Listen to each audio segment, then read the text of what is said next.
AFA channel, a very busy Times Square, lots of cabs. They're hustling people back and forth. It's very warm. People are taking the cabs today. They want the air conditioning, both natural and otherwise. Sometimes you get the natural air conditioning with just the windows down and the aroma of whatever cab driver you have at that particular time. Other ones have the actual AC working, so it's all good. Welcome, Kevin McCullough. Glad you're with us. 888-589-8840, 888-589-8840. And we do have a lot to get to today. In fact, there are a number of stories that I could have discussed with you, and all of them important ones. But I want to make sure that you are aware of something that we are doing here at the American Family Association before we get into the actual news of the day. And that is a very important thing that we've done for the last few years, and we're very eager to do it. This week, the American Family Association and a group called Revival Fires International are hosting the 11th annual Truth for Youth Week all across the nation. And here's what we're doing. We're giving away Bibles to teenagers who commit to give the Bibles to their unsaved friends in school. Parents can order a Bible on their behalf. It's very, very simple to do. There's no catches, no gimmicks, and there's not even any shipping costs. We just want to get the Bibles into the hands of our youth, and no one's going to call you. No one's going to do anything with your information, et cetera, et cetera. Our goal this week is to give away about 65,000 Bibles to a youth that will give them to their friends, but we need your help to reach our goal. To get a copy of the Truth for Youth to give away in your school, you can go online and order at afa.net, or you can call 800-733-4737. That's 800-733-4737. During the Truth for Youth Week, you can help make the goal of trying to reach about 53.8 million youth in America's public schools with the truth of God's Word in actual reality. But again, 65,000 Bibles is what we're hoping to give away, and we need your help to do that. It's 800-733-4737.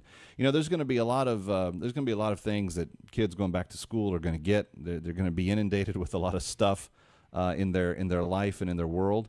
A copy of God's Word, a really good thing to have alongside all of that. And again, the only catch is if your teens will give it to their friends, or if they will give it to an unsaved friend in particular, we will supply the Bible. They will supply the Bible for you, and again, there's no other catch to it.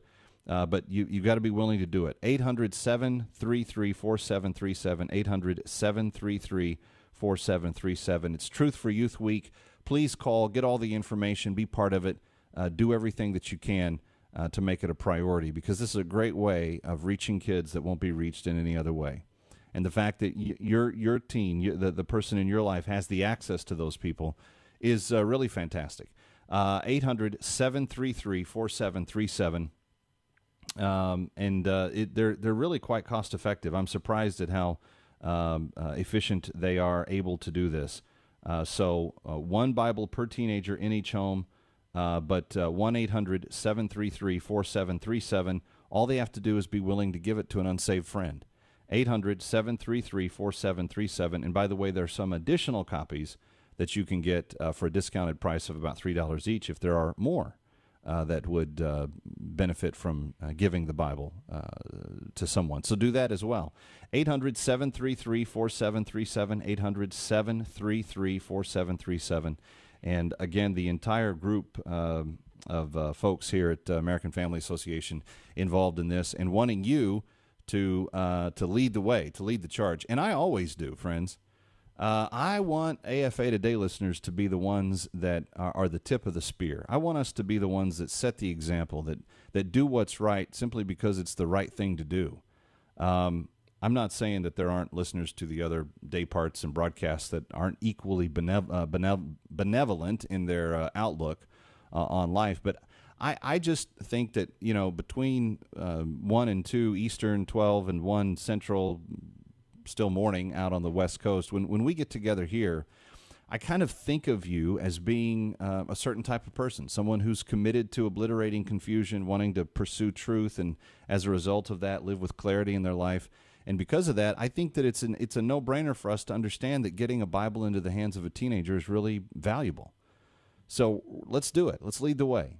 800-733-4737, 800-733-4737, and get a Bible for a teen and help that teen get it into the hands of somebody who needs one desperately.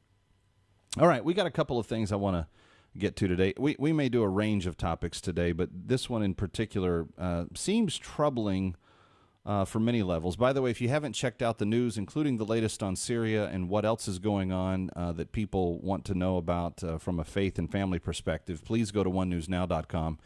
Even vote in today's poll. Always one of the first stops that I make on my day. Out of Billings, Montana comes this story. A Yellowstone County District Judge on Monday ordered a former senior high teacher convicted of, and this is what he was convicted of, okay? This is a former senior high teacher, senior high school. This fella taught senior high school. He was convicted of raping a 14-year-old student, female student, who later then committed suicide. Now, this is the part where the story gets, I mean, we've had teachers do bad things, they've gone to prison and so forth. But the judge is only going to require this teacher to spend 30 days in jail. Now, he raped a 14-year-old, and she later committed suicide. And he's going to spend 30 days in jail for it. Judge Todd Baugh sentenced Stacy Dean Rambold to 15 years in prison with all but 31 days suspended. Now, I don't understand suspended sentences. I don't understand that, they don't make sense to me. If you sentence someone to 15 years in prison, that to me says 15 years in prison. If you suspend their sentence, and you say, but all of that you can live outside of prison except for 31 days, and then he's giving him a day's credit for time already served, so he's only going to spend a month in jail. Rambold, 54, will be given credit for 1 day already served. He was handcuffed, led to jail at the close of the hearing. The judge's sentence was not received well by the girl's mother. I wonder why. Who repeatedly screamed, "You people stink." But she didn't say stink, and stormed out of the courtroom. Olea Hanlon testified earlier at the hearing that her daughter's relationship with Rambold was a major factor in her suicide, and she begged the judge to order Rambold to prison. "Please put him behind bars," the woman said. Chief Deputy County Rod Souza had asked the judge to order Rambold to serve 20 years in prison with 10 suspended. Again, I don't understand the suspended stuff. That's 10 years in prison. Chief Deputy County, Souza and Rambold targeted, Souza said that Rambold targeted a troubled young girl and violated his position of trust as a teacher by engaging in a sexual relationship with the student. Rambold pleaded guilty to the single felony charge in April in a case that began in 2008 when school officials and police first learned of the sexual relationship between Rambold and the girl, Charisse Morales. Rambold was placed on paid leave in April of that year and resigned from his teaching job 3 months later. He also surrendered his teaching certificate. In October of 2008, prosecutors charged Rambold with 3 counts of sexual intercourse without consent, alleging that the then 49-year-old man had an ongoing sexual relationship with Morales, who was 14 at the time. While the case was pending, a few weeks before her 17th birthday, Morales took her own life. The girl's death caused problems for the prosecution. In July of 2010, Rambold entered into a deferred prosecution agreement with the Yellowstone County Attorney's Office. The agreement called for prosecutors to put the case on hold for 3 years. The charges would be dismissed. The agreement stated if Rambold completed a sex offender treatment program and complied with other conditions. He also admitted to one of the charges, and he agreed that his admission could be used against him. So here you have this teacher who, in the eyes of the Montana law, it doesn't even matter if the girl consented or not. It's termed sexual intercourse without consent.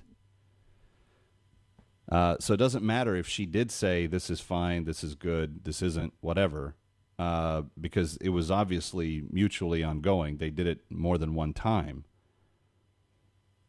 But the girl ended up taking her life. And her mom says it has a lot to do with the feelings that she had about the relationship, probably the guilt, the confusion, the this isn't right, why is this happening? I mean, there's probably so many things about this particular relationship that could have been traced back to, as its original source, this relationship with this teacher, that you could probably easily make the case that part of the rationale for her suicide had to do with this inappropriate sexual contact with the teacher. Now, here's what I want to talk to you about at 888-589-8840.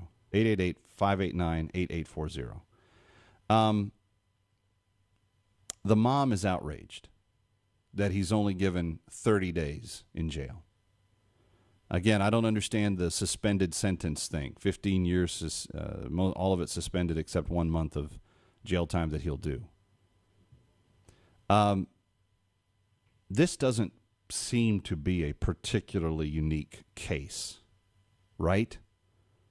We've gotten to the point now where we hear about teachers doing these types of things with students rather regularly, and it's disturbing on those levels. How have we come to be a culture, in your eyes, where you sit? What were the specific benchmarks of the road that we took to get here? How did we become the culture that gives a child rapist 30 days in prison, thinking that that's enough? And that would be, I'm asking that question whether or not the girl commits suicide. The other thing I would like to know is, do you think her suicide should be a contributing factor to a sentence? It might be difficult to technically prove that, but it's certainly not. Who would argue that it didn't play some role? Who could argue that with a straight face, whether or not you could prove it or not? Should the suicide be a contributing factor? But the main question I want to ask is, from your perspective, where you're sitting, what were the benchmarks that took us down the path to where we've become a culture that said a 50-year-old man, 49-year-old man can rape a 14-year-old girl and get 30 days in jail? How did that come about?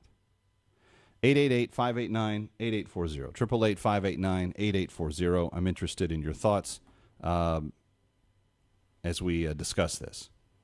888-589-8840. One phone line open right now. It's 19 minutes past the hour. By the way, if you want to be in contact with me, my email address is kmcradio@gmail.com, kmcradio@gmail.com. Online, you can find us at afatoday.com. That's the name of this show, afatoday.com. That'll take you right to our Facebook page, where 2,400 of you, in just the few weeks we've been on the air, have said, yeah, Kev, I want to stay in touch and communicate back and forth. Let's do that on Facebook at afatoday.com. And then you can also find me on Facebook, facebook.com/KMC01. And our phone number, 888-589-8840. But why, how did we become a society that embraces a 30-day sentence to a child rapist, especially when that child commits suicide? And should the suicide have been a contributing factor in his sentence? Stay with us on AFR Talk. This is AFA Today, and I'm Calvin McCullough.